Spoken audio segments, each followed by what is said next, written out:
G'day Dons fans and welcome back to Don the Stat.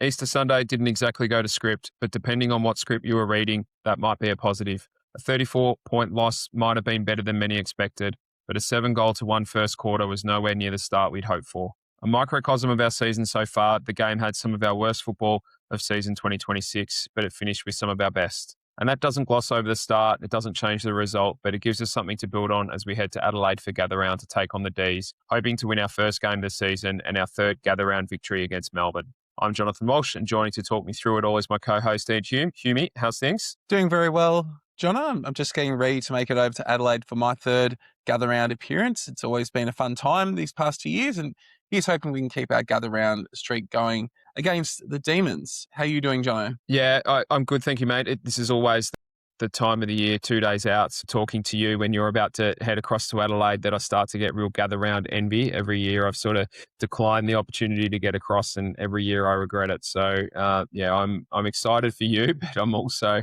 a bit jealous that you're heading over there, mate. I would like to be there myself, but looking forward to watching the game nonetheless. Me too. Look, before we start, as always, I'd like to acknowledge those who have signed up to the Patreon this week.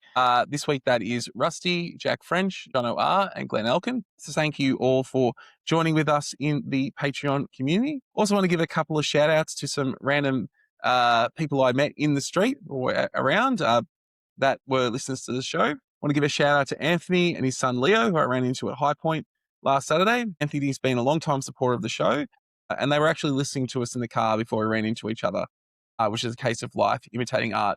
In a sense, he told me that he heard my voice trying to corral my two boys. I had to turn around and realize it was me. So that was quite interesting. And I also want to give a shout out to Shannon, who recognized me on the street the next day without hearing my voice. Somehow could tell what I looked like. Must be watching the show on YouTube, who also said he really enjoyed the show. It was just a couple of people just randomly recognizing me. As you can probably tell, my head has enlarged about 3 sizes, and I'm looking for you to bring me back down to earth, Jono. Yeah, look, mate, you really are a man of the people. So, you've been enjoying pseudo-celebrity life, it seems. So, no, good on you, mate. And, thanks to those that have joined the Patreon this week. It's, the community continues to grow, but also continues to generate a lot of, really good and healthy and constructive discussion, which has been the best part, I think. Just riding the emotions of the game last Saturday was cathartic, but also a lot of fun and quite insightful. So it's, thanks to those that have joined and those that continue to stick with us. Indeed.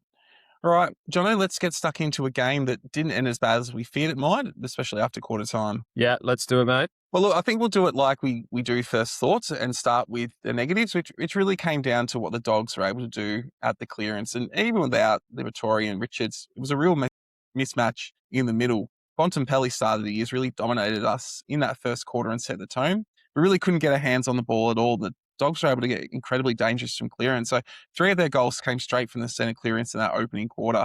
And those goals are really deflating as an opposition because you set up in the middle, it goes down to your opposition's end, they kick a goal, and then you're back there trying to stop that from happening again. For it happened 3 times in one quarter from a source that generally isn't a high scoring source, although this year we have seen a growth in centre clearance scores. It is quite deflating, and it did really establish the gulf between the two sides in that opening quarter. Yeah, you might have thought that given Bontempelli was sort of the star of that show, really. I mean, he's the star of every show that they play, but without Libba and Richards in that side, a lot more roads did lead to Bont. You might have thought that we would use that as an opportunity just to simplify things, lock down on him, and then just sort of worry about the rest. It looked like Caldwell had responsibility at centre bounce, but then Durham took responsibility for him around the ground as more of a high half forward rolling up. But we spoke in the preview that the Dogs like to hand over once the ball is in motion.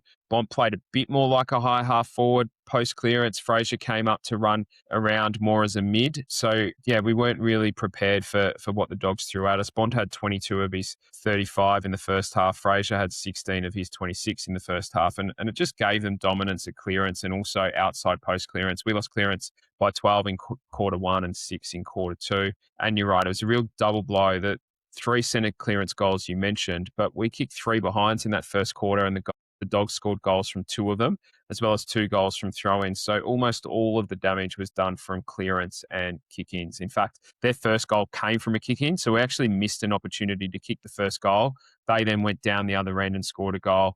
Ball goes back to the centre. They kick a goal from that centre bounce. All of a sudden, it's 2 goals to zip, and then a throw in, then a goal from a throw in after that. And then they get another one from a centre bounce straight after that. And it goes out to 4 goals to zip. So, we're 4 goals down in the blink of an eye. We steady the ship for 5 or 6 minutes and at least settle things down. We score a goal ourselves, but then we score a behind. They kick a goal from that kick in and then immediately kick a goal at the next centre bounce. And at quarter time, it was ugly. So effectively, that had an opportunity to kick 2 goals in a row, bring it back on terms a little bit more, but we missed that opportunity. They kicked 2 goals, bang, bang, and it's effectively a 3-goal turnaround. Yeah, indeed. And you talked about kicking there, and it was really noticeable, particularly in that first quarter, the gap in the way both teams approach kickouts. It's not a high score source for teams. So if you look at the averages across the years and last year and this year so far, most teams average under a goal a game from kick-in across the season. So it's not something that you generally see teams really dominating. Sometimes you'll see a team, kick a couple of goals and that'll be a high level of performance. But we've historically struggled comparative to other sides. It's really noticeable how often we take that really slow, stagnant option, the kick into the pocket, and then another slow kick or a slow kick back to the person who kicked it out, which makes it really difficult for us to get the length of the ground and getting into a dangerous position. And often we're either turning it over or creating a stoppage in the back half of the ground. So we're still fair away from goal. And then the flip side against the Dogs, we were really exposed. We gave up overall 4 goals from kick-ins. 2 were from that opening quarter, as you talked about, which is extremely high. It felt like we were caught out often by the way the Dogs are approaching their kick-ins and how easily they were able to traverse the length of the field. They're really quick at taking the ball, and they were ready to go. It's clear they've got distinct plans for taking kick-ins. It's hard to know whether it's a major concern overall or it's just what the Dogs are doing at the moment, having really good plans at kick out. They might get worked out by teams as the season progresses. They did this against Brisbane in round 1. So it's pretty good company to be with the Premiers in having a situation like this. If they couldn't work it out, that does suggest why we may have had trouble, but it is something to think about. Yeah, just to sort of expand on that a little bit, the AFL average is 5.5 points per game from kick-ins. We conceded a goal a game in each of the first 3 games. So, marginally above the AFL average, but nothing dramatic. We scored 2 goals from kick-ins against Hawthorn, then 1 in each of our next 2 games. So from a score perspective, we've been, there or thereabouts, or in fact, slightly above the AFL average. I think we have historically struggled with moving the ball out of our defensive 50 often enough, but historically we've been at least able to score a couple of times from kick-ins. You're right, the Dogs scored 5-1 from kick-ins in opening round, and it was an area that we knew they could do real damage in going into the game. Not so effective in the weeks that followed, but we actually talked through their first goal in our Patreon video review. Edwards and Guelphy. So it was a kick in after a set shot. I think it was Archer May who missed the shot. Edwards was our deepest forward. He went to the position that you would typically go to, and that is at the top of the goal square, that sort of first defender in the zone. But Guelphy, because he had the role on Bailey Dale, and Bailey Dale took the kick in, Guelphy went to the same spot, and that left space in the to one side for them to exit through. So it just created an area for the Dogs to go quickly into, and then does tracked Durham, that is tracked Bontempelli through the midfield and then into the Dogs 50, but then he went and ball hunted Durham and Bont just went around to the outside. They won the ball. He got the handball receive and was on his own when he took the snapshot at goal. And I think for me, that play actually typified 2 things that went wrong for us for most of the first half. We overcomplicated structures and that caused Guelphy and Edwards to go to the same spot and leave a hole. I think in normal circumstances, or Guelphy, would have gone to basically where the ball was kicked into. And that's on coaching, I think, not so much on the individuals. And then it opened up for the Dogs easily. And then Durham ball hunting, we saw too many. I think that the term I used in the review was that it was bees to a honey pot. Everyone was sucked in trying to win the footy, but not doing it. And then in doing that, if the Dogs won the contest, they had 3 players on the outside and they were able to punish us. And that's exactly what happened from that kick in. Yeah, indeed. And I mean, that first quarter was a pretty typical quarter for Essendon this year. And part of that was the way in which we were trying to use the ball. So we played that high handball game, 1.03 kicks per handball in that opening quarter, which is extremely low. And part of that was the pressure the Dogs were putting on us, and part of it was how we have wanted to move the ball so far this year. But post then, and probably halfway through the second quarter, and I think Brad Scott sort of spoke about this in his interview today, or his press conference today. Then into the second half, there was a real shift. The kick to handball ratio was up over 1.5 for each of the remaining quarters. And we took more marks than the Dogs did in the final three quarters. So we did take a lot more out of the game and tried to slow it down. We were actually quite effective with it, particularly I noticed in the second half, a lot of the switches that we did resulted in really good ball movement. There's been times in the past where we have tried to switch the ball and really gotten nowhere, whereas last week against the Bulldogs, when we did switch the ball, more often than not, we were then able to get it the length of the field into our forward 50 and into a scoring opportunity. So it was that change in ball movement that really contributed us getting back into the game. Obviously, we never really threatened a win, but there's a reasonable argument to suggest that post the first quarter, we were the better side out there. Yeah, I'm still not convinced that the high handball game is by design. I think that's a byproduct of field position and a lack of contest and clearance win. Again, we demonstrated this a little bit on the video review on Patreon. In the first half, all of our numbers went inside the contest. If we didn't win it, the footy that is, the Dogs had the numbers on the outside. If we did win it, our numbers are in so close that it then becomes a hot potato. It's stationary. So in order to get the ball from the inside to the outside, you're having to get 3, 4, 5 handballs till you can get someone in the clear, and there's no real overlap run, no players coming from different angles to break that up. It's just so stagnant and stationary. Once we got a better balance of inside and outside the contest, our initial handball then put players out into space rather than, and not to mention we had room to actually run the ball out and kick as well. So rather than keeping the ball in congested areas. So I think halfway through the second quarter, we were minus 23 for contested possession. We were plus 3 after that. So I think for me, it was contest and clearance improvement that then enabled change in ball movement method rather than the design being changed. I think the other thing that happened was our pressure increased substantially, and that meant that we were winning the ball back in a bit more of, dangerous field position, and the Bulldogs were less settled and less, not so much in a position to be able to defend easily. So we were able to then move the ball faster and more accurately and more by foot because the Bulldogs weren't set up when we won the ball on turnover. Yeah, and I think another thing that contributed to us getting back into the contest and back into sort of winning those contested spaces was when Peter Wright went into the ruck. And it feels like the past couple of weeks, we've really been able to get more into the contest around those stoppages when he's been in there. And partly that will be because he generally goes up against the opposition second ruckman. But overall, we just do feel more competitive in there. And, it's only part of the story. But in centre bounce ruck contests, we've won 10% more of the centre bounce clearances when he's in there compared to when Blackerson's in there. I think it's also made it useful for him around the ground. It gets him more involved in the game. He's had some pretty big intercept marks in defence these past couple of weeks. So I really think that he is functioning really well at the moment in sort of that second ruck role, and he doesn't have to necessarily be the number one forward and sort of get lost in the game, particularly with the way we've been playing recently. The ball's just not been getting down there. Yeah, I think he's underrated as a ruckman. I think he's done a really good job for 2 years now as our backup or second ruck and probably underappreciated in that role. That aside, I think the other thing that he did was he demanded more of his opposition ruck. English largely ignored Blackiston, so English just dictated terms where he positioned himself in a manner that really disrupted our ball movement. So often in the first quarter, we had the ball at half back, we looked up and our only option really was to kick to where English was. What Wright did was he got more involved in dangerous positions. He'd go and get himself in the corridor. He would go and get himself available for a switch, or he would push forward.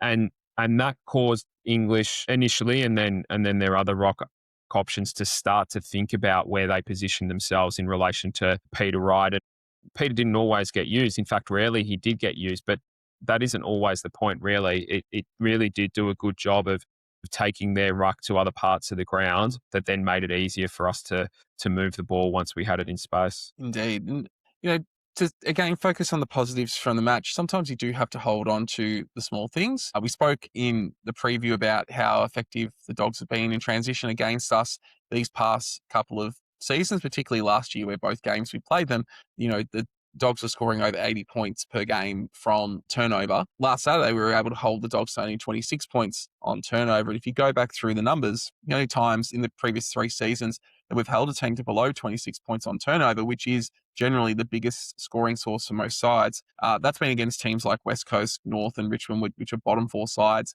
in those 3 years. So, it is something pleasing to take out of the game. And part of that probably had a way to do with we moved the ball. Was there anything you noticed different about the way we were able to defend turnover this week that we haven't done in previous weeks? Yeah, I mean, we didn't have a lot of the footy in the first quarter, so when the Dogs were dominant on the scoreboard, we weren't getting it in the first place to be able to turn over for them to then score from turnover. So that probably played a bit of a role. But look, it's not a particularly insightful answer. I don't think a whole lot changed in how um, we defended the ground. I think what did change was that our pressure was a lot better. Our pressure index was over 180. I think in the last 2 quarters, might have even been in quarter 2 as well, or at least in the second half of that quarter. We won 12 turnovers forward to centre in the second half. The Bulldogs only had 6 in the corresponding part of the ground. So better clearance and contest outcomes all added up to being better positioned to defend the ground when we didn't have the footy. I also thought, expand on this in a little bit, our forwards, whether it was inside 50 or up the ground, did a much better job of bringing the ball to ground. So we just weren't turning the ball over as frequently in dangerous positions that then allowed the Bulldogs to slingshot, and not necessarily through poor or slow ball movement or controlled ball movement, more just through winning the ball better, and then pressuring better, and actually being able to do a little bit of turnover damage ourselves.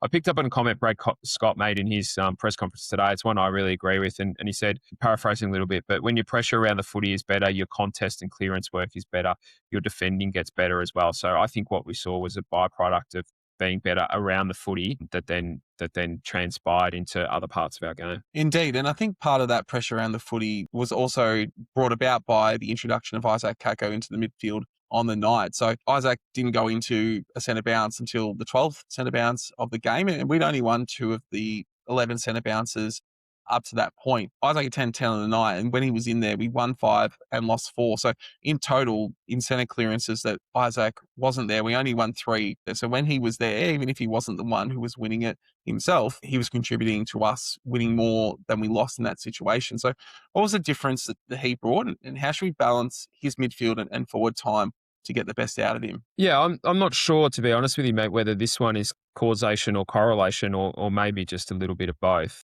Probably is a little bit of both, but we did have better balance at centre bounce in the second half, and what Kako adds is a player who has some defensive awareness. We saw him actually go into the defensive sweeper role at times. He won a couple of one-on-ones in centre bounce contests, including one against Bontempelli, where he won the ball and got the clearance, which is a bit of a feather in his cap to be able to do that, especially given the size and experience differential. But I think, to me, or to my eye at least, he effectively played as a midfielder in the first half, probably in a bit of a role that we've seen Nick Martin play in the past, sort of starting out of the centre bounce, but then rolling up. Fraser played a similar role for the Bulldogs. But again, I think we overcomplicated things, at least for Isaac. I think that's also part of his learning and development. But I did spot him on game day, and I think I commented to you a couple of times just how lost he got on turnover, trying to work out where he needed to go. And even at stoppage, he wasn't sure whether he should go and stand in an attacking position, a defensive position next to Fraser, or round up somebody else. So I think we just simplified things a lot more after halftime. And the swap was effectively Kako for Durham. And that then had a flow-on effect. It also meant that Roberts, who for a lot of the first half was Fraser's direct opponent, he was then in a bit more of an accountable one-on-one role, and we freed up Zach Reid to be more of a disruptor in the zone and play a bit more of a freer role. And at least in the third quarter, he had 4 intercepts, which was twice as many as anyone on the ground in that quarter. So I think it was just that a combination of changes to simplify things. Kako midfield, Durham high half forward, taking responsibility for their high half forward. Roberts then playing a little tighter man-on-man rather than sitting off their high half forward. In the first half, he was a bit in no man's land because he wasn't sure, do I go in and man up Fraser, or do I go and get dangerous, or do I sweep? Langford sort of took a bit of responsibility at stoppage from a wing that then freed up Bailey Williams on a wing to get attacking as well. So there was a lot of chaos that we caused by just having things a bit overcomplicated in the first half that then simplified in the second half that I think all just compounded to give us a better result. Indeed, and as you say, the better result was the ability to put scores on the board and really work the Bulldogs out a little bit. And one of the beneficiaries of that was the player who came back after his ACL injury at being a year out in Tom Edwards. It was great to see him out there and to get really dangerous. He's clearly a really intelligent, natural footballer, and when he gets them, he does take his opportunities. We also got to see a few good signs from May on the night, a couple of strong marks. And, we've got Caddy coming back this week, which we'll get into. It does give us some decisions to make about the composition of the forward line. We do have it sort of helps a little bit that Fiorini is currently out, which allows us to play Langford further up the ground and Ryder's playing a lot more in the ruck. So it's worked for now. I've written here, certainly can't see all five playing in the side, given what we're about to talk about when we get to selection. That's based on circumstances of other players being out. But, as we get more players back and other players who can play roles that Langford and Wright are currently playing, there is going to be someone who misses out who probably won't deserve it based on what we've seen so far. Yeah, it was a great return for Tom. Really happy about him and hard not to get excited about what he might be able to do and how he might help our team be more effective.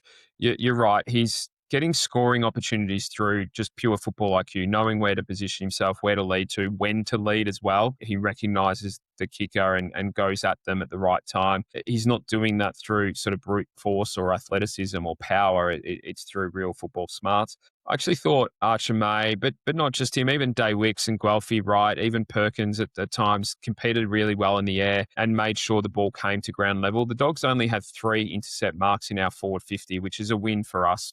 We see or have seen teams intercept mark against us at ease. And I think that does need to be tempered a little bit by the fact that we only had 36 inside 50. So there weren't a whole lot of opportunities for them to mark. But nonetheless, we also had 13 forward 50 ground balls. Teams average a forward 50 ground ball, sort of one for every 3.5, 3.6 inside 50s. We got one nearly every 2.7. So our forward 50 ground ball rate was really strong as well. So yeah, you're right. They don't all fit. It's going to be a good problem to have as long as we don't try and make all the taller forwards fit or, spoiler alert, we kind of have this week once we get to selection. But nonetheless, I thought it was, really good to have Tom back and excited for what he can do once he's played, 30 to 40 games. Indeed. And just sort of finishing up on the Bulldogs game, for a game we lost comfortably, we've actually been pretty positive about it tonight. And I think the reaction leaving the ground was pretty positive from Essendon fans.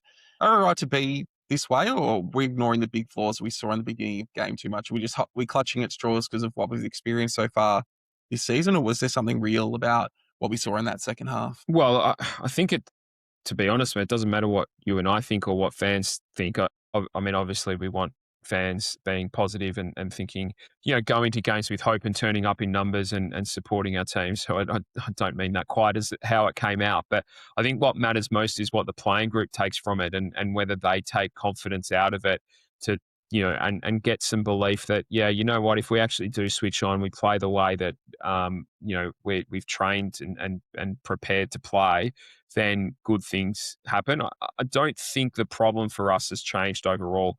When teams have momentum, we're not able to limit the damage the way the best teams do. We started okay the first 4 or 5 minutes. You could see that there was a fair bit of heat in the contest. We were certainly cracking in. But once they scored their first goal, sort of from the 5th minute mark to the 17th, the Dogs scored 5 goals straight to 1 behind. Disposals were 10, 26 of their 32 were in their own forward half. So ball was going back to centre. They were getting it forward and it was staying there until they scored.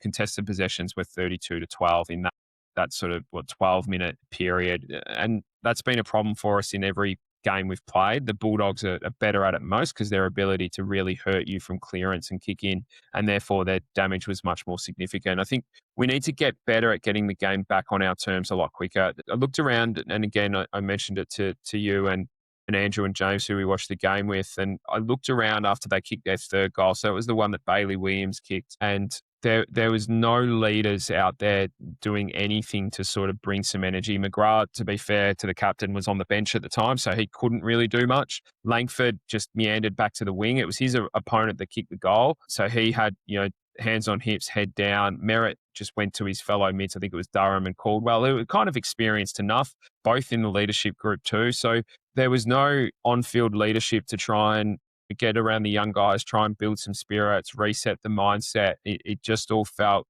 going through the motions. And then, you go to the third quarter, we had a bit of luck. They didn't convert their chances, although we did a good job of limiting those chances to sort of parts of the ground that were harder to score goals from, sort of further out, wider on the ground. But we didn't do enough scoreboard damage for the play that we had. We had the ball in our attacking half of centre 29 times, but we only had 6 disposals inside 50. We scored 6 times. So, conversion once we were inside 50 was great, but we just didn't get enough supply inside 50 to really do damage. And I think they're the two things that need to improve in parallel. And once they start to do, a 6-goal loss can become a 2-goal win actually quite quickly, because it's, if you can improve those things at the same time, concede less when the opposition has momentum and then score more when we do have it. But yeah, that's the challenge for this young group. We know we don't have a depth of on-field leadership at the moment. So we are relying on that young group to develop that resilience and that ability to do that. And that's probably going to take another chunk of games. But yeah,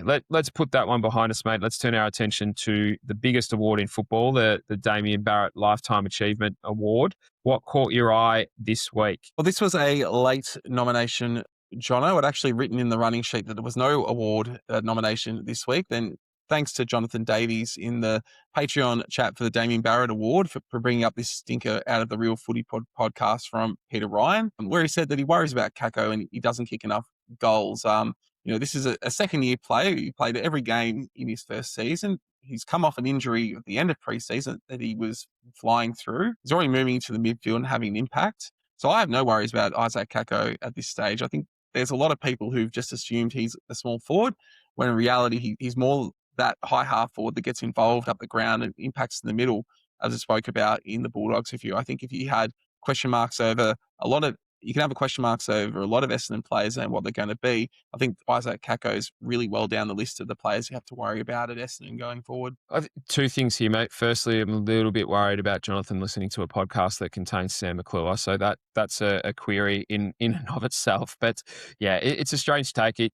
He had 5 shots on goal in his first game back. He kicked 1 goal for, so he didn't have his conversion boots on. But yeah, he showed plenty in that game. I'm not worried by any stretch, let alone about the number of goals he's kicking for the reasons that you explained. I would like to see him get more of the footy, and that's the next stage for him, particularly as he plays more up the ground. I think good things typically happen when he has the ball, but he did only have the 7 disposals last week, so I'd like to see that increase, obviously. But that's okay. He's still a young player. He's still in his second season. He's only played the 20-odd games. He finished last season playing a similar role to the one that he's played the last couple of weeks. And his last 2 games last year had 19 disposals and 2 goals, and then 17 disposals and 1 goal. So I think you fast forward another 20 games into him, I expect that sort of high teens, a goal a game to be his baseline output. And we've got a seriously good high half forward midfield rotation player on our list who does real damage when he has the ball.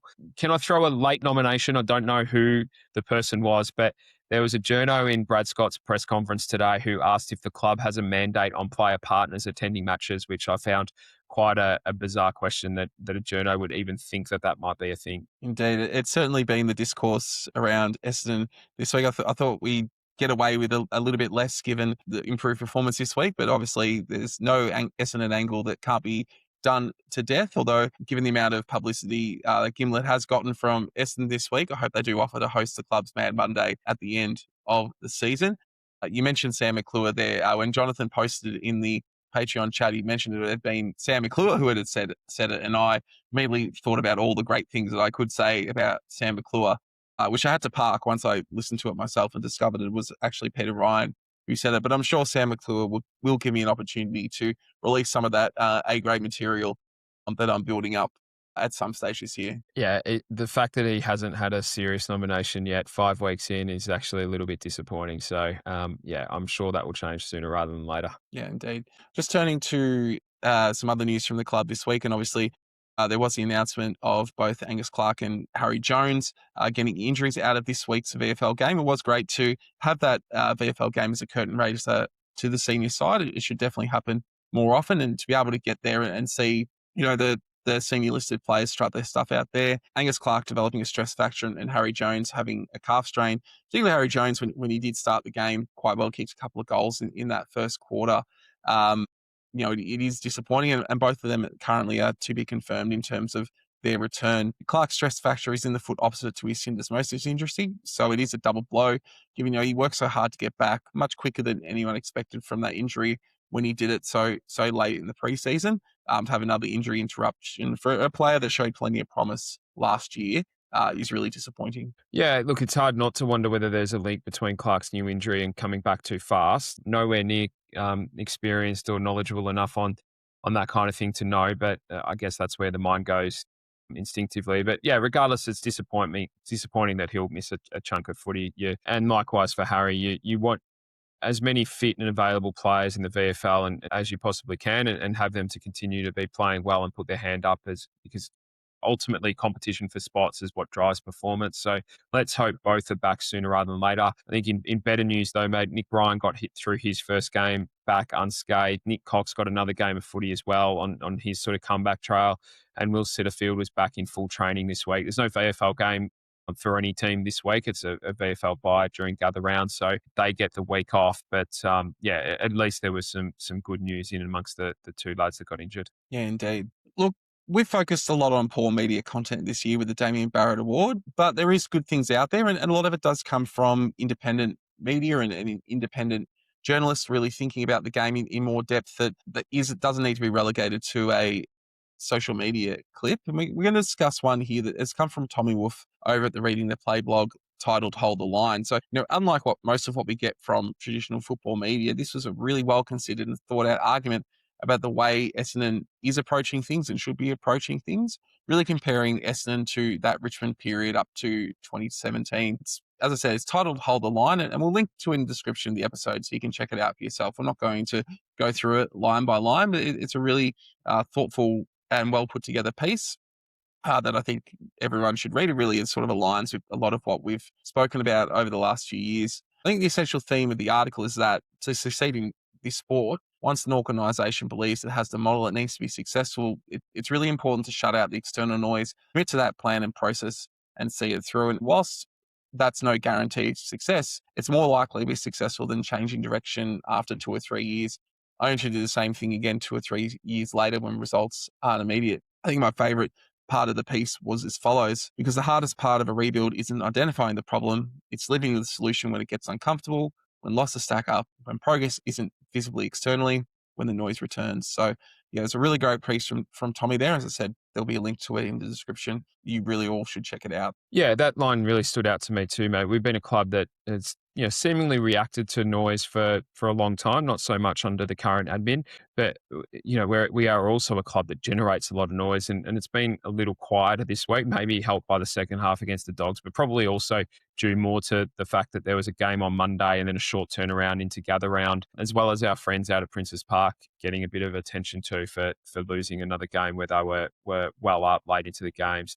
Yeah, no doubt that noise is going to come through it at various points this season, and we're going to have to hold our nerve once again. I think the other thing that adds to that noise is two circumstances of history that aren't really at fault of, well, one's certainly not at fault, and that's the sort of 15, 16 years of failings that precede Brad Scott and the current administration. That's got nothing to do with them. And then the other one is the fact that we lost all of those games in the back half of last year when our list was decimated. So, those two things are being added to the current plight. And there's a lot of talk about, days since finals win, days since last win, or matches since last win, and those two things certainly create a lot of fodder and noise as well. So yeah, I think it's a really good article by Tommy, and it sort of slapped me in the face and felt that it was a really good reminder of just where we're at and what good and successful and strong clubs do to ultimately get the success that we're craving. Yeah, indeed.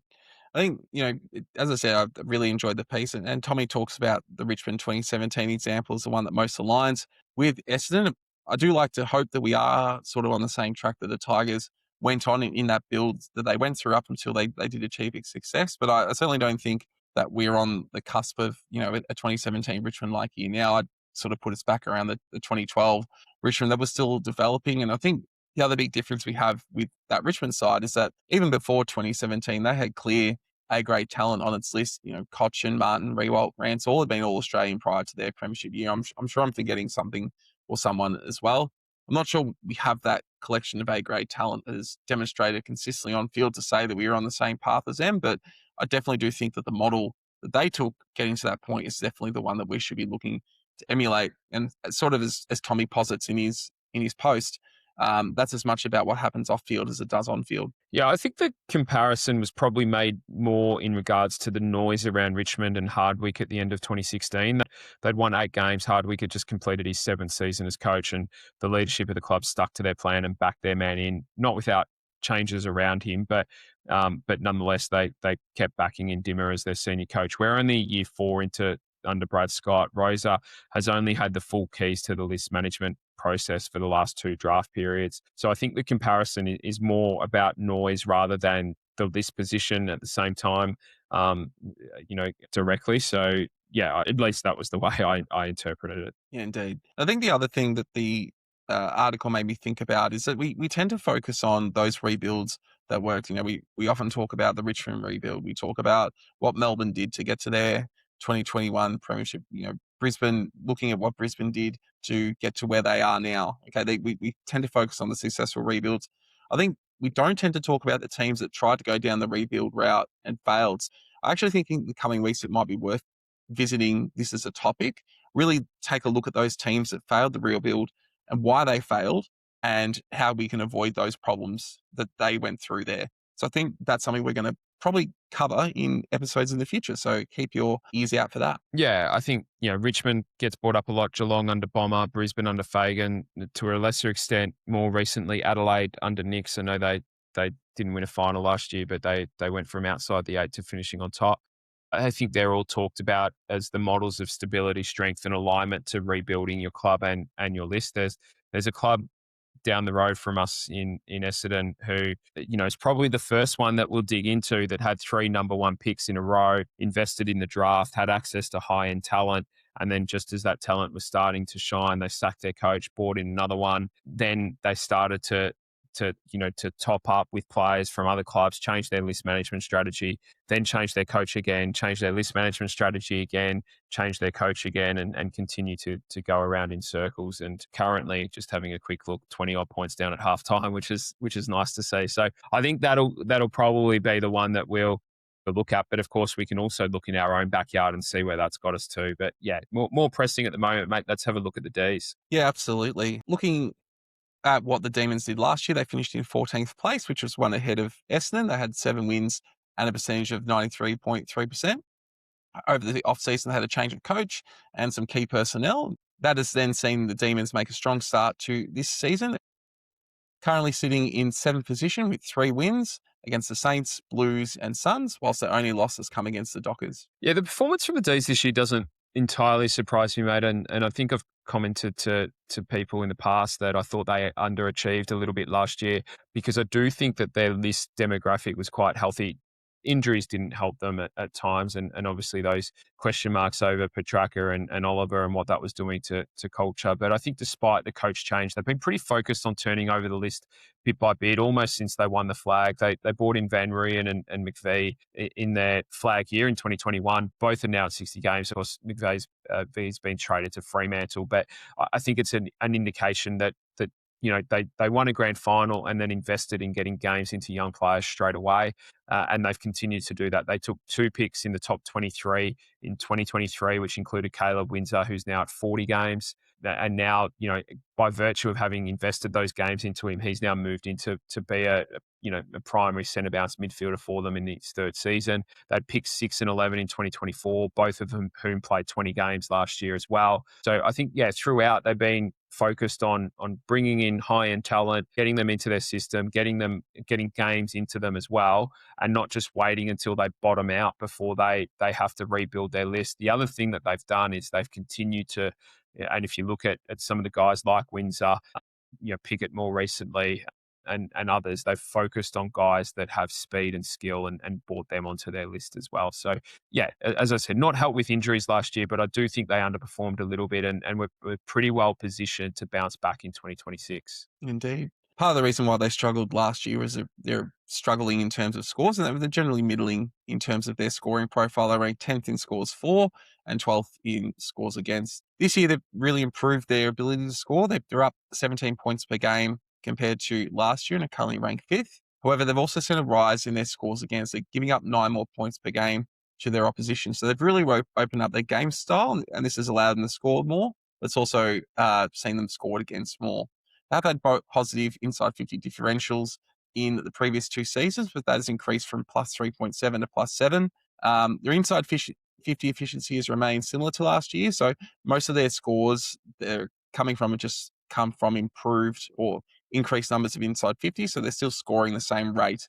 They go inside 50, but they've actually become much leakier the other way. They're currently giving up a score 56% of the time their opposition goes inside 50. That was compared to 51% last year. So this has all happened, and the change in their scoring profile has happened, even though their kick to handball ratios remain relatively similar to last year. They're going at 1.47 kicks per handball this year, which is basically the same as what they were doing last year. Yeah, there's been a couple of changes. Actually, just one thing, if I can circle back to their list, mate, that's worth noting. They're the third oldest by average age in the competition this year, and the 5th most experienced list in the comp. So people are sort of, a lot of the narrative is around them, investing in young players and playing a lot of kids and freeing them up to play. But it's actually a list demographic that's primed to be successful now, not in future years. Against the Suns last week in that win, they had 6 players with more than 200 games experience to the Suns 3.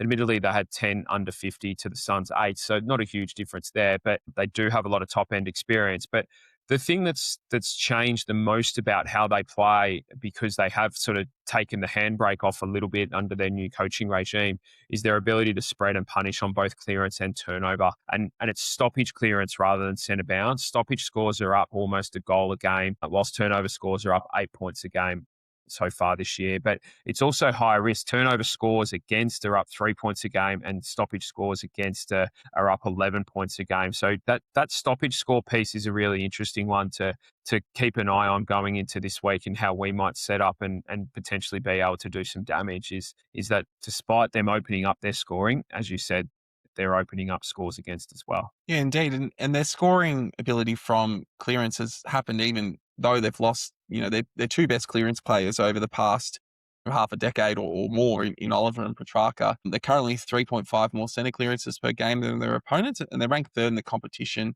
for that, and also 7th in scores from centre clearance with 12 points a game, so around 2 goals per game from centre clearance. Their stoppage clearance game is not as strong though. They're going at minus 2.2 per game, a drop from last year.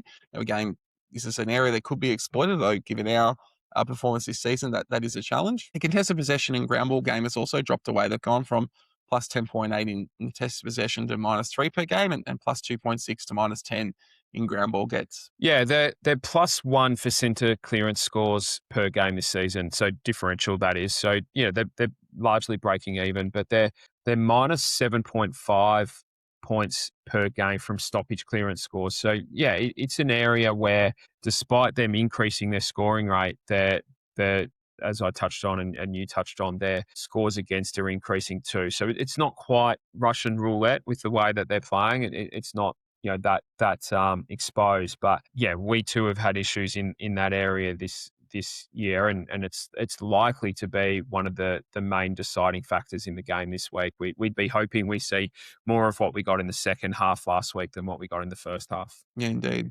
Finally, their marking profiles remain similar from last year. They're around minus 4 per game this season, and they're just above break even on marks inside 50 differential. So they're conceding about as many marks inside 50 as they are taking themselves. The intercept numbers are also similar to the previous year. So they're averaging plus 1.5 per game, and they've been actually scoring well from this. So they're averaging 54 points per game from turnover, which is the 6th best in the competition. Well done catching your mic there, mate, before it fell off your desk. Well saved. Yeah, look, I think it might be partly down to Stephen May, obviously exiting their list, but their intercept mark numbers in the defensive half are down this season. They're still taking similar numbers to last year, but it's shifted to being below the AFL average for defensive half intercept marks, whereas they were above average and one of the better teams in that regard last year. They are above the average in forward half intercepts this season. So I don't necessarily think they're playing more of a forward half defensive game because that was already a feature, but they did have a couple of dominant aerial threats in May and Lever in that back half last year that they don't have this year, which I think segues into, their list changes because it wasn't just their coach that changed, mate. There was a fair bit of change to their list as well. Indeed. You mentioned their new coach in Stephen King, but more than any other club, they made significant changes to their off-season or their list in the off-season. They had 12 departures, which was the most of any sides. Premiership stars Christian Petrarca and Clayton Oliver traded out, having played 23 and 22 games last year, respectively, whilst fellow 2021 Premiership player Charlie Spargo departed as a free agent. He played 10 last year. McVeigh, who you brought up earlier, was also traded to Fremantle after 17 games in 2025, and then a further 7 players were delisted, 3 of whom played games last year in Tom Fullerton, who played 2, Jack Billings and Tajwa Woden, who both played 1. And then finally, just prior to this season, Premiership defender Stephen May retired with 16 games in 2025. Having lost significant experience, the Demons were then active in the trade period. They brought in Jack Steele and Max Heath from St Kilda, Chunkov Jath from Hawthorn and Brody Myercheck from Collingwood. Steele, Jath and Myercheck have all played key roles in the Demons' early season form, whilst Heath is yet to feature. Like they have in the previous couple of years, they did take 2 first-round picks with Xavier Taylor and Latrell Pickett, sort of sandwiched between Essendon picks last year. Taylor was someone that was talked about as being picked up by Essendon. He hasn't debuted for the Demons this year, but Latrell Pickett has played all 4 games. Then took Thomas Matthews at 30, and Kalani White and Oscar Berry as rookies who are yet to debut, whilst SSP selection Paddy Cross has played 1 game. Yeah, the Latrell Pickett has certainly added some excitement to their team. He's only averaging the 9 disposals and kicked just the 2 goals from his 4 games, but he's a player that is already showing signs of, the crowd lights up when he gets the ball. He makes opposition teams nervous when he's in the area, not too dissimilar to Cozzy when he first came into the Melbourne side. So, I think you're right. They targeted those experienced players for specific roles. We know what Myercheck has done and Steele have done for a considerable period of time. And then they bring in the excitement of someone like Latrell. It's certainly added a much, a different dimension to their team. Yeah, indeed. I think there's a lot of similarities with what Melbourne's doing at the moment with what McRae did for the Pies and in the way the Demons are playing at the moment. A team that have reached the pinnacle, obviously, they didn't win it under Buckley, but they got really close, the Pies, but they were declining under their previous coach. They've been reinvigorated by the new coach and some list changes. It will be interesting to see how they do go from here, given how positively they have started the season. Obviously, McRae won a premiership in his second year, and as you say, there's still a lot of experience on that Demons list with premiership credentials that with a little bit of rejigging could see them shoot back up the ladder. Yeah, they've got 11 premiership players on their list, which is, a great luxury for their young players to come through and play alongside. They've also added Myercheck to that, who won a flag at the Pies in 2023, and Steele, who's a 2-time All-Australian and 2-time Best and Fairest winner. So, yeah, as I said just before, they're the 3rd oldest list or oldest by average age in the competition and 5th most experience. And in context of them to where we're at, that's an additional 20 games of experience per player. So basically a whole AFL season. And as we keep saying, Humey, like if you think of where Kako is as a 20-game player and what he could be at a 40-game player, that's kind of the difference that we've got with where Melbourne is at the moment and the work that they've done over the last few years, really, to blood some young players, get them to 40 to 60 games, and then add some real experience to their list this year to I guess, replace what they've lost, but replace it in really specific roles. But yeah, let's take a look at selection, mate. What have we done? Yeah, so there's 4 big changes for the Bombers this week. We've got Caddy and Ridley back from injury, with Ridley playing his first game for the year. We've got Elijah Sardis also emerging from exile to hopefully assist with our clearance issue. And most excitingly for Essendon fan, Sullivan Roby debuts, making him our 5th of the year and proving at least one of my pre-season predictions correct, that all 5 national draft players would debut by Anzac Day. So they've beaten that by a couple of weeks. So well done, me. The 4 players have been omitted to that in Guelphy, Perkins, Johnson and Al Hooley. It is certainly going to be interesting structurally this week. We've dropped a small and a medium forward. We've dropped a halfback and a halfback wing rotation then brought in a key forward, a pure mid, a mid forward, and a third tall back.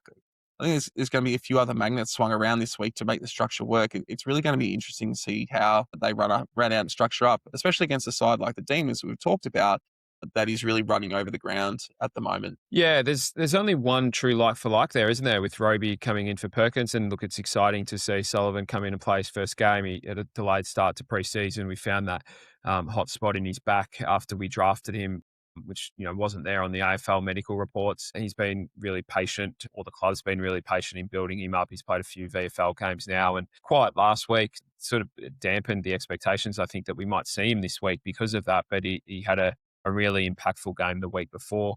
The rest don't make a lot of sense structurally. I thought we saw a side improve off making contest and pressure a feature of their game.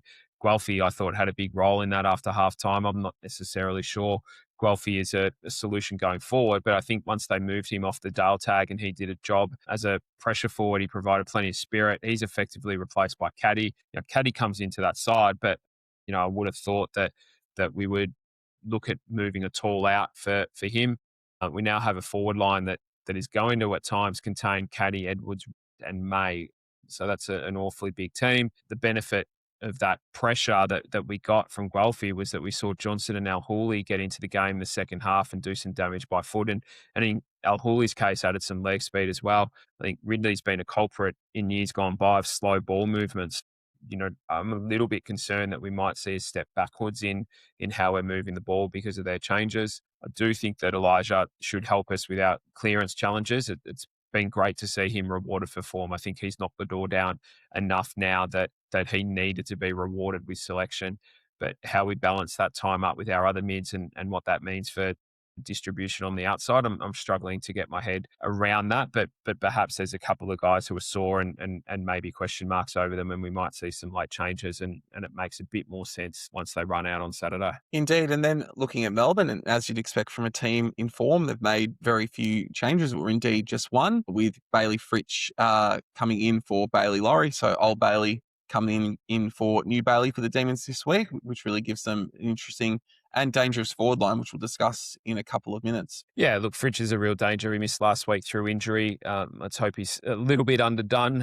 It'd be nice. He's coming off 4 goals the week before. So, yeah, you're right. They're in good touch. So it makes sense that they don't make any changes. It was Laurie who came in for Fritsch last week, and then they've swapped that the other way around this week. So, yeah, speaking of last week, mate, let's quickly go through their win against the Suns. Indeed, and it was a big scalp from the Demons. It's probably the game that really made people stand up and take notice of them. I guess beating the Saints and the Blues for their previous 2 wins were teams around their level from the previous year, but the Suns were undefeated going into that game, and the Demons managed to come out 20-point winners, even though the Suns took an early lead. But from halfway through the second quarter, the Demons were able to get in front, and it really kept the Suns at arm's length for the remainder of the game. Although looking at the scoring shots of 16-13 to 14-5, there probably should have been a greater margin given those 10 extra scoring shots. It really was the Demons dominating the game at centre clearance. They won 9 more than the Suns, and they outscored them from centre clearance by 15 points. And obviously, when you win centre clearance, you generally get territory. And that'll also allow the Demons to have 14 more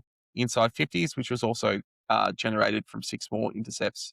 Although they did, something to think about, they did give up the 38 points to the Suns from forward half turnovers. So turnovers of them coming out of their defensive 50. So that is something to look out for this week. Yeah, you're right. The Suns, when they were able to get field position, were able to do some real hurt on the Ds, but the Ds were plus 20 in contested possession. That was largely a clearance. So post-clearance contested possession, so that's once the ball gets out into space and it's in a contested situation, the differential was only 1. So yeah, they were effectively plus 19 in contested possession at clearance. They dominated the Suns for first possession, winning that 51-24 and turned that into clearance territory and ultimately scores. The Ds had 8 more scoring shots from clearance, scoring 8-6 to 6 goals straight, and then 3-3 to 1 goal coming from the centre bounce. So it really was that stoppage and clearance game that was the difference between the two sides. Indeed. And then looking at individuals, it was former Saint captain Jack Steele being immense there. He had 26 disposals, 8 tackles and 11 clearances. And Cosy Pickett, who is really doing a lot of damage in the midfield this year, he had 25 and 5 clearances. Former Bomber Jake Melksham, who will play his 250th game this week, was their most dangerous forward with 4 goals. whilst Brody Myercheck and Harvey Langford both kicked 2. Yeah, and Jack Steele's been a solid addition to that midfield. He really is playing a key role as that primary, first possession midfielder, which then allows players like Cozzy to really get on the move and be quite aggressive and bring those other outside players into the game. So it will be a big feature or a big focus for us this week, that's for sure. Indeed. I guess turning to the tactics for this week, we talked about in that Sun review of the Demons game against the Suns about how much work they did from clearance. And obviously last week against the Dogs, we were belted at centre clearance and the Demons, as I said, just put on a centre bounce clinic against the Sun. So how do we adjust what we did last week to not find ourselves in the same situation this week? And again, English is a great ruckman, but we're going up against a generational ruckman who still seems to be at the peak of his powers in Max Gawn. You'd almost be setting up to lose the tap in those centre bounces, whether it's Wright or Blackerson going up against him. I guess, is that a sustainable way to play the game, or do we have to try something different? Yeah, it's probably not completely sustainable, mate. I do wonder whether the thinking is that Peter Wright will take more of the ruck duties and we effectively play and need to think of Wright and Blackerston as a dual ruck setup rather than, Wright playing mostly forward and relief rucking. We've played 2 rucks against Gawn in the past successfully. I don't naturally like two ruckmen, but I think that sort of strategy potentially works this week against Gawn as it has in the past. And we've done that by kind of just nullifying his hit out effectiveness through contesting against him in the air and then working him over around the ground. So I think, barring a late change that sees a tall out of the side, I think that has to be the plan this week. Is really just, he's still playing very, very, very, very good football, Max, but he doesn't quite have the legs that he once did. So the 2 versus 1 is probably what gives us a chance to wear their most important player into the ground a little bit. I think it's really important that we hold that centre bounce structure, have that defensive sweeper in place and ensure we don't have all 3 of our centre bounce mids going to the footy at the same time. We need to make sure that we've got that protection. We also want to make sure that our half forwards are coming in off the square pretty rapidly to give some level of pressure from behind, which is one thing that worries me about leaving Guelphy out, albeit we've seen Day Wicks do a good job in that regard, and we know that Kako can do that as well. So we're going to have to rely on them. Gresham is of course, the other one. And then I think we're just going to have to accept at times that Gawn is going to give them pretty incredible service and that we're going to be at pains to stop it. But what we need to do is make sure that doesn't turn into continued dominance. 1 or 2 offs, okay, but we don't want 3, 4, 5 goals in a row. And that balanced approach should really be designed to limit their first possession rate. It was only 2 weeks ago the D's lost first possession 43-27 to Fremantle. Melbourne won clearance by 3, but it wasn't clean exits. Melbourne scored just 10 points from clearance and 0 from centre bounce clearances. Freo outscored them in clearance scores by 26 points. I don't think you set up to lose. I think you need to be mindful that it's a big challenge. Steele is the key to their first possession. I think his opponent needs to be our primary hunter. We need to beat him to the footy. You can't necessarily tag a player like that or prevent them from getting it in a true defensive manner. I think you just need to be really focused on being first to the ball and restricting him that way. Gawn will take the ball out of the ruck a lot from stoppage, particularly in the forward half. So we need to be really competitive to prevent the ineffectiveness in that. And then Cozzy will get on the move, and that's where that defensive sweeper is really important to prevent his impact there. The Ds will set up to try and allow that space for Cozzy to move into, so we have to be prepared for that as well. So, yeah, I think that the 3 keys to their midfield setup are those 3, and we need plans for each, and then keep it pretty basic in and around the others. Yeah. I think looking at their forward line, it's a really interesting mix. So Van Rooyen's probably the one who's playing as the traditional big forward, but he's only 193 centimetres. You got Myercheck, who did that role at the Pies as well, given their forward issues in previous years. You've got Bailey Fritsch, who's a really effective medium forward. Jake Melksham is a really difficult matchup and is also in really good form. You've got the Pickets, who you've mentioned there. They're not a team at the moment that you can shut down 1 or 2 threats in their forward line. It's what's making them really dangerous going into this game. Yeah, they're 4th in the AFL for marks inside 50. It's worth noting, mate, because he's playing mostly as a mid. So I'd like to say that makes it easier, but he's just as dangerous, if not more dangerous. And one of the best players in the competition at the moment playing as a midfielder. But again, go back to the Fremantle game. They kicked 4 goals between them. I know Freo are a lot better team than we are. They've got 2 strong ruck options and a really strong midfield. But it just does go to show the difference in effectiveness when supply is limited. And we saw that last week. in our case against the Dogs. When contest and clearance is up, when pressure is up, defending gets a lot easier, and we just have to be, or we just have to get a more even performance from our mids and half forwards. Simple plans, execute them well, and that's where the game is going to be won or lost this week. I think the team that gets more midfield dominance is going to win the match. Yeah, indeed. We talked about it during the selection talk previously, but we've gone really tall this week with our forward line. We've got Caddy back to join Edwards. May Wright will spend time down there. We've got Langford playing higher up the ground as a wing. The Demons have been really quick with their ball movement. So I think the worry is that once the ball hits the deck with the way in which we've structured our team, we're going to find it really difficult to limit their ball movement from half back with the team we've named. It's almost like if we don't mark it, we're in serious trouble. Yeah, they're second in the AFL for turning a defensive 50 disposal chain into a score, which is certainly something that makes me nervous with the team that we've played. It's why I would have kept Guelphy in the side, because I think he can help in that. We just have to get deep entries, don't we? Whilst they are the second best team at defensive 50 transition into a score, they've also conceded the fourth most marks inside 50 this season and the second most forward 50 ground balls. So they do give you a look in. You said right at the start, they've increased their scoring, but they've also increased scores against. So look, I think we've got the balance wrong, but because I think deep entries also need to rely on kickers and ball speed, and we've left out two guys that can provide that. But if we can separate as a forward group, which we did well last week, we had 20 scoring shots from 36 entries, which is a great return. Now we want to get that up around 50 to 55 entries. Probably not going to have the same conversion rate, but that's okay. We just need to put their back six under pressure more often than we were able to do last week. And that's ultimately how we stop their ball movement, is to win it ourselves. It's the gamble we've taken with the team we've picked. We're going to have to be reliant on contest and clearance to give us territory, and then use that to expose their backs and cut off their ball movement before they even get it. I think that's what the coaches would have been looking at, the fact that they do concede a high number of marks inside 50 and a high number of forward 50 ground balls. So our forward line does have some threats there that can expose in both of those. It's going to depend on supply, though. Indeed. And then just finally, just sort of looking at their numbers and looking the way which they've played, the Demons have been really happy to make games almost like shootouts and really backing themselves to outscore their opposition. So do we take them up with that, or do we have to try and deny them their scoring and sort of almost rope-a-dope them, really try and grind this game out, bring them down to our level, essentially? Yeah, I think we have to grind, mate. I don't think we can be clinical enough when we have momentum to afford a shootout. I think, the Ds probably aren't at the Dogs level, at least not just yet. What they do have is the prowess to really hurt when they have momentum like the Dogs do. And I think that's going to create situations that if we go in with a shootout mentality, is going to allow them to put 5-6 goals on in a row. And we know that we aren't at this stage good enough to be able to do the same when we have momentum. So I really do think we need to make this a forward half game,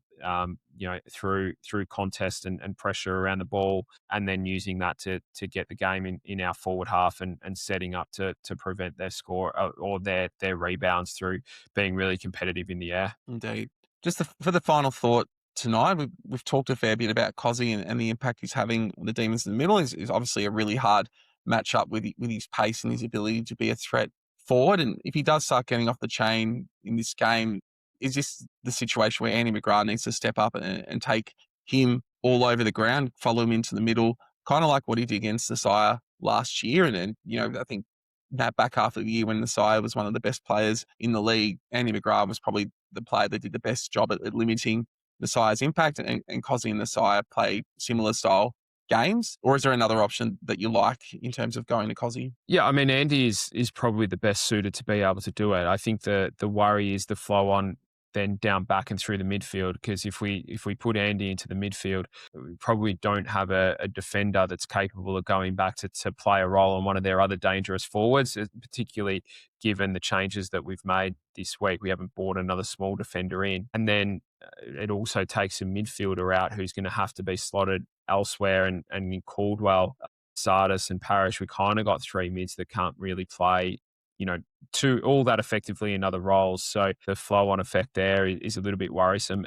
I wonder whether it's a learning opportunity, though, for Kako, and potentially we say, look, this is a development year. I know we're all craving a win, but the reality is this year is about finding out more and more about our list and our young players, and whether it's an opportunity to say to Isaac, Cozzy Pickett is the player that we think that you can be in the future. Go and see what it takes to be as good as him by trying to play on him and limiting him, and see if you can hurt him the other way. And that's the thing that probably Isaac can do that Andy can't, is do some real hurt the other way. So yeah, that might be the way that I'd think about going about it, mate. Be an interesting matchup if we do see it on Saturday. Well, look, that will do us for another Bumper Donnerstad episode. Thanks for all your efforts tonight, Jono. If you're listening to this episode, maybe you've got it on the drive over to Adelaide, or you've queued it up before you get on your flight over to South Australia, and you're going to be at the game on Saturday. Do reach out, come and meet me up on the hill. I'll have a drink under the old scoreboard, and hopefully we get to celebrate in Essendon win. Any final words from you, Jono? No, well, yes. Enjoy. Have a safe trip over. I know there's lots of the Donnerstadt community heading over, so hopefully there's a big crew of you there that can continue our pre-match catch-ups and do it over in Adelaide. And yeah, I hope everyone has a great time. And yeah, let's hope that we can take that second half performance last week into the start of this match and really build and breed some confidence in what we're doing and the way that we're going about things. It would be great to get a win on the board and a great reward for the fans who have headed over to Adelaide. We also have a really strong Essendon contingent already living in Adelaide and South Australia as well. So yeah, for all of you over there, let's hope you get to cheer on the boys to 4 points. Absolutely, mate. Again, that'll do us for tonight. As always, stay safe, everyone. Go Dons.